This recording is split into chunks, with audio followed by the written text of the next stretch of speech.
नमस्कार। Amity school of mass communication से त्रिलोचन एस्काला फोटोग्राफी इन 5 मिनट्स टिप्स में हमारा 5th एपिसोड में आपका स्वागत है।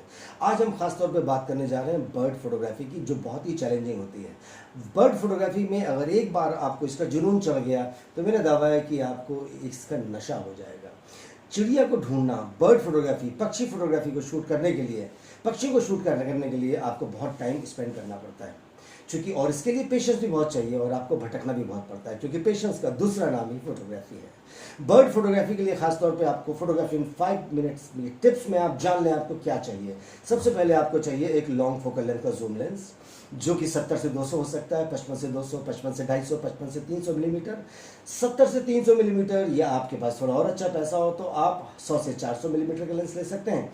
अगर ये कॉस्टली लेंस आप टेलीफोटो लेंस जैसे नहीं खरीद सकते तो आप सिग्मा या टैमरॉन जैसे अपने किसी भी ब्रांड के कैमरा उसके माउंट के हिसाब से आप 150 से 600 मिलीमीटर का लेंस खरीद सकते हैं। इसका फायदा ये होगा कि 150 से 600 के बाद 1.5 गुना क्रॉप सेंसर का फर्क पड़ेगा और फोकल लेंथ आपकी हो जाएगी 600 से 750 मिलीमीटर तक। यानी बर्ड फोटोग्राफी के लिए आपके पास सबसे सस्ता और सुंदर टिकाऊ लेंस यही है। हालांकि टेलीफोटो लेंसेज आते हैं जो लो लाइट में कैपेबल होते हैं, बर्ड की एक एक डिटेल को निकाल के रख देते हैं, लेकिन quality comes at price.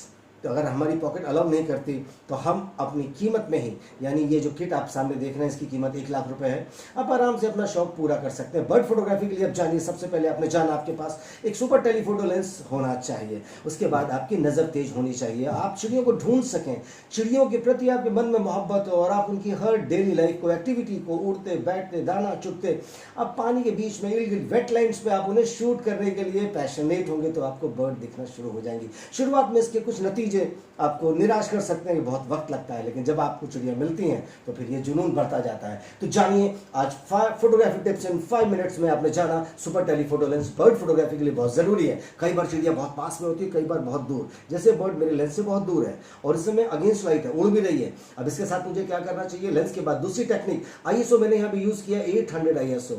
Y?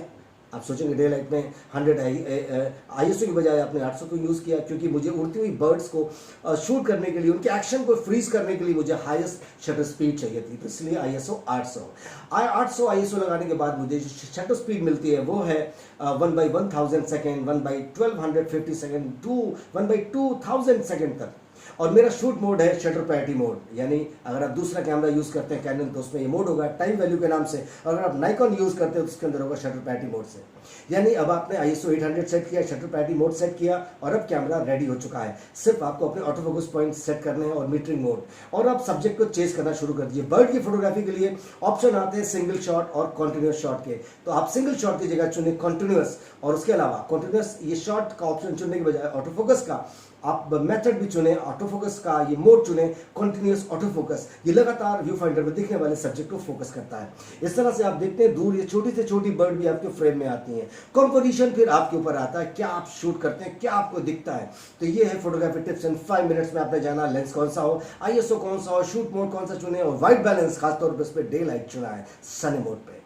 यानी इस समय मैंने 5200 केल्विन को यूज नहीं किया। अब मेरा कैमरा रेडी है, ऑटो फोकस मोड मेरा ऑन है, और मेरे इस लेंस में खासतौर पे VR मोड नहीं है। VR मोड का मोड होता है का मतलब होता है वाइब्रेशन रिडक्शन, यानी किसी भी तरह की पिक्चर ब्लर नहीं हो सकती।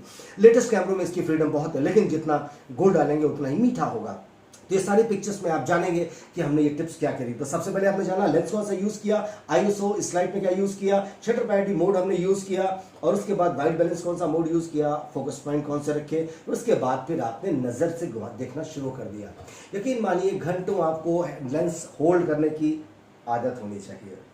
अगर आपको कंटिन्यू लेंस होल्ड करना नहीं आया तो आपको फिर मोनोपॉड लेना पड़ेगा। मोनोपॉड एक पैर वाला होता है, उससे आप आराम से उस पर कैमरा माउंट करके आप हैंड हेल्ड पिक्चर शूट कर सकते हैं। फोटोग्राफी टिप्स इन 5 मिनट्स के इस आखिरी 5th एपिसोड में आपके लिए इतना ही। फिलहाल त्रिलोचन एस्काला को दीजिए इजाजत। नमस्कार। एमिटी।